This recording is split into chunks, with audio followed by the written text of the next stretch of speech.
اس نے کہا دیکھو میں 4 شخص آگ میں کھلے پھرتے دیکھتا ہوں اور ان کو کچھ ضرر نہیں پہنچا،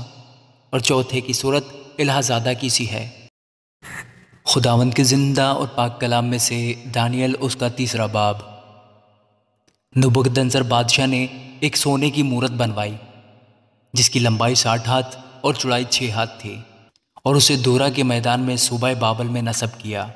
تب نبوکدنصر بادشاہ نے لوگوں کو بھیجا کہ ناظموں اور حاکموں اور سرداروں اور قاضیوں اور خزانچیوں اور مشیروں اور مفتیوں اور تمام صوبوں کے منصبداروں کو جمع کریں تاکہ وہ اس مورت کی تقدیس پر حاضر ہوں جس کو نبوکدنصر بادشاہ نے نصب کیا تھا۔ تب ناظم اور حاکم اور سردار اور قاضی اور خزانچی اور مشیر اور مفتی اور صوبوں کے تمام منصبدار اس مورت کی تقدیس کے لیے جسے نبوکدنصر بادشاہ نے نصب کیا تھا جمع ہوئے،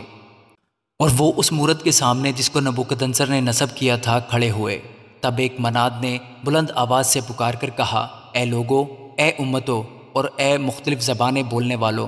تمہارے لیے یہ حکم ہے کہ جس طرح کرنا اور نئے اور ستار اور رباب اور بربت اور چغانہ اور ہر طرح کی ساز کی آواز سنو تو اس سونے کی مورت کے سامنے جس کو نبوکدنصر بادشاہ نے نصب کیا ہے گر کر سجدہ کرو، اور جو کوئی گر کر سجدہ نہ کرے اسی وقت آگ کی جلتی بھٹی میں ڈالا جائے گا۔ اس لیے جس وقت سب لوگوں نے کرنا اور نئے اور ستار اور رباب اور بربت اور ہر طرح کے ساز کی آواز سنی تو سب لوگوں اور امتوں اور مختلف زبانیں بولنے والوں نے اس مورت کے سامنے جس کو نبوکدنصر بادشاہ نے نصب کیا تھا گر کر سجدہ کیا۔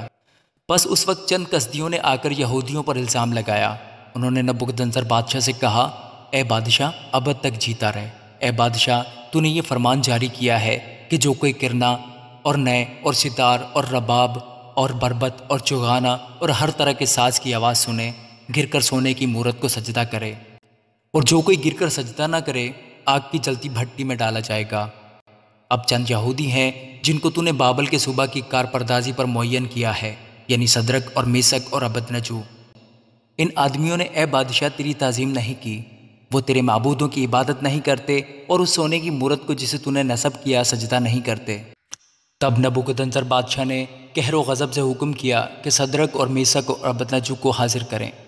اور انہوں نے ان آدمیوں کو بادشاہ کے حضور حاضر کیا۔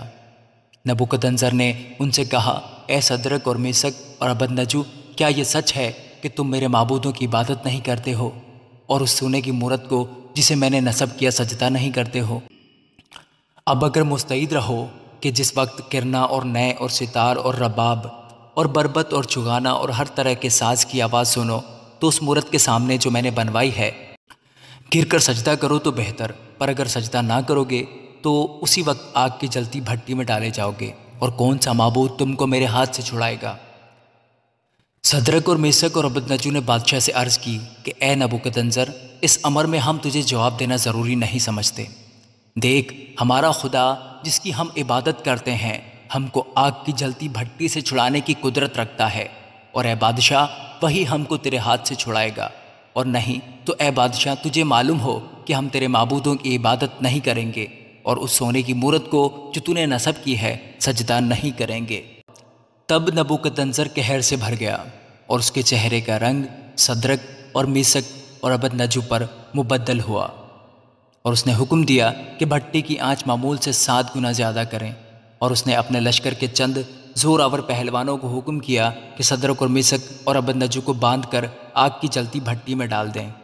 تب یہ مرد اپنے زیر جاموں، قمیضوں اور اماموں سمیت باندھے گئے اور آگ کی جلتی بھٹی میں پھینک دیے گئے۔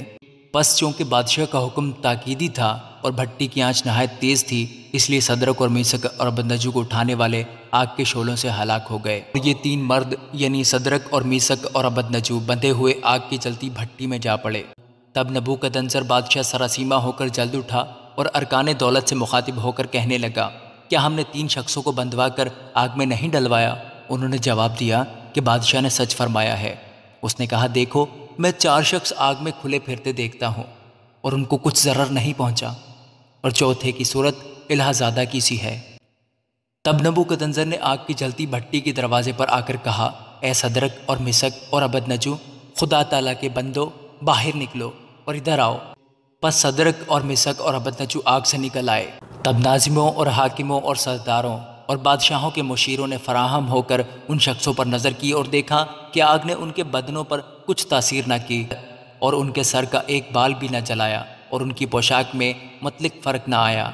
اور ان سے آگ سے جلنے کی بو بھی نہ آتی تھی۔ پس نبوکدنضر نے پکار کر کہا کہ صدرک اور میثق اور عبدنجو کا خدا مبارک ہو، جس نے اپنے فرشتہ بھیج کر اپنے بندوں کو رہائی بخشی، جنہوں نے اس پر توکل کر کے بادشاہ کے حکم کو ٹال دیا اور اپنے بدنوں کو نثار کیا کہ اپنے خدا کے سوا کسی دوسرے معبود کی عبادت اور بندگی نہ کریں۔ اس لیے میں یہ فرمان جاری کرتا ہوں کہ جو قوم یا امت یا اہل لغت صدرک اور میثق اور عبدنجو کے خدا کے حق میں کوئی نامناسب بات کہیں، ان کے ٹکڑے ٹکڑے کیے جائیں گے اور ان کے گھر مزبلہ ہو جائیں گے، کیونکہ کوئی دوسرا معبود نہیں جو اس طرح رہائی دے سکے۔ پھر بادشاہ نے صدرک اور میثق اور عبدنجو کو صوبہ بابل میں سرفراز کیا۔ آمین۔